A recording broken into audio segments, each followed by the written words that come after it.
To see what steps the military will take next after seizing control of the country.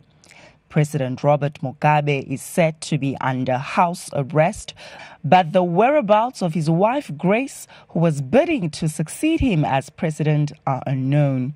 South African ministers have been in the capital Harare meeting the army and political parties. The Southern African Development Community, that SADC regional bloc, will hold emergency talks on Thursday. President Mugabe, 93, has been in control of Zimbabwe since it gained independence from Britain in 1980.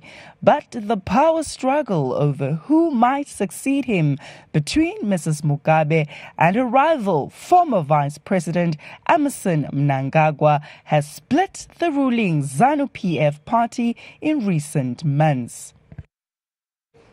So with me in the studio now is my colleague Lerato Lesoso, and she's with our international news desk for more of the happenings in Zimbabwe as we are learning of. Lerato, thank you for joining us in the studio. What else do we know?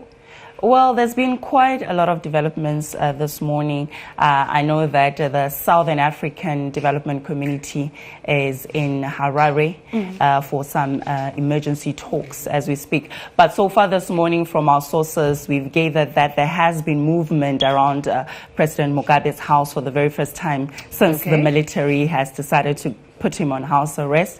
2 helicopters have been seen and also a few vehicles moving. And we understand that also paramount to the talks is that one of them, the military, wants to insist that the sacked vice president be reinstated into the party, the ZANU-PF, and also into governance.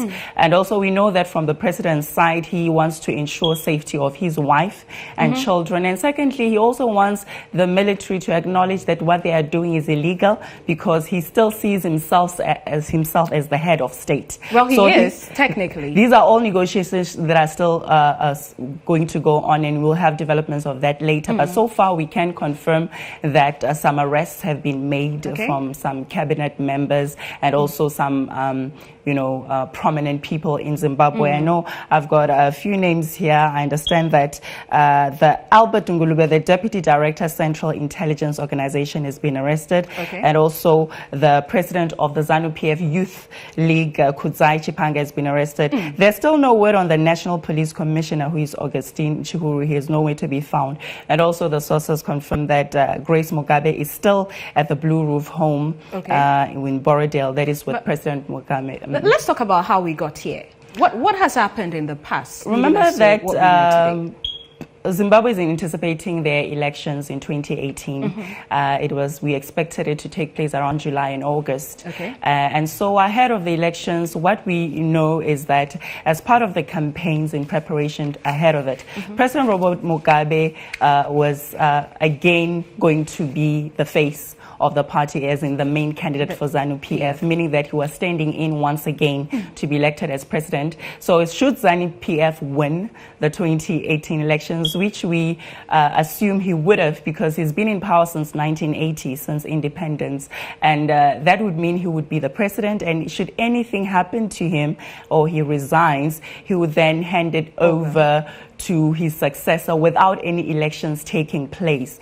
And now this, the wife became very ambitious to be the one who would be his successor, which also created factionalism within the ruling party, ZANU-PF. Now these factionalisms are the reason why we're here today, because there is a fraction for Lady Grace Mugabe, and then there is a fraction for the vice president, Mnangagwa, who was sacked. And the Youth League is also in association with the Lady Mugabe. So if you've witnessed the past few days, there's been more of a rhetorical or more of a conversation taking place, but in media, where after just before the vice president was sacked, there was a bit of a rally where the lady himself was heard telling President Robert Mugabe that do not be afraid to name me as your successor. That's the wife. That was the wife. And so this fueled a lot more. And then before you know it, a day or two later, he was sacked for disrespecting and disregarding the laws of the party.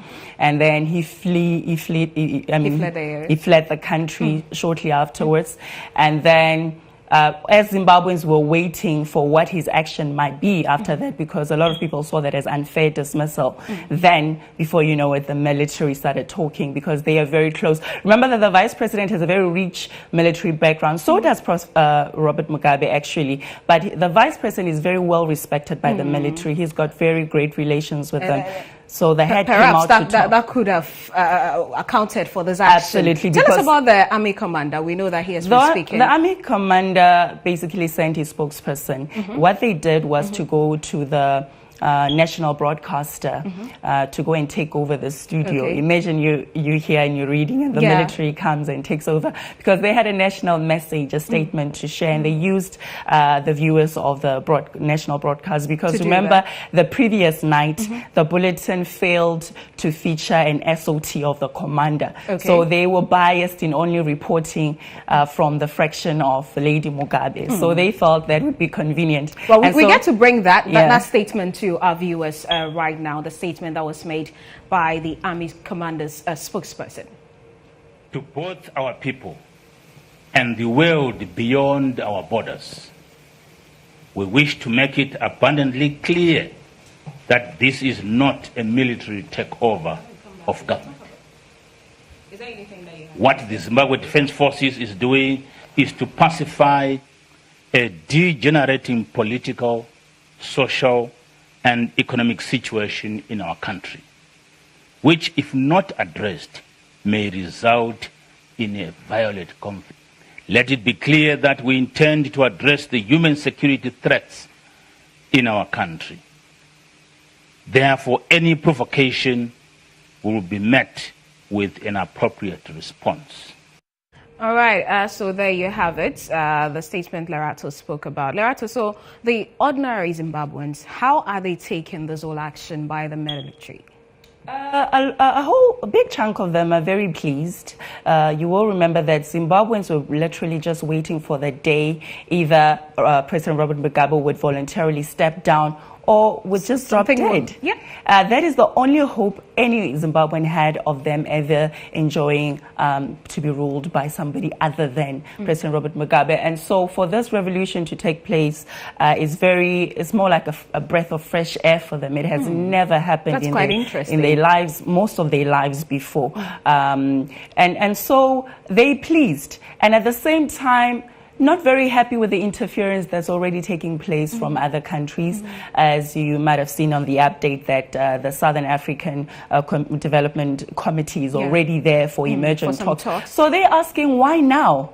All these years we've been under the dictatorship of Robert Mugabe. Nobody came to rescue us. Nobody came to talk to him about stepping down or anything. And now that we're taking matters into our own hands, now you want to send people to come mediate. And there are unconfirmed reports that Britain will also lift the sanctions of Zimbabwe should this proceed and successfully. We'll see how that goes. We'll see how it goes. And we'll update our listeners later. This move, though, might hamper the plans towards the election that's supposed to take place 2018. There might be a delay.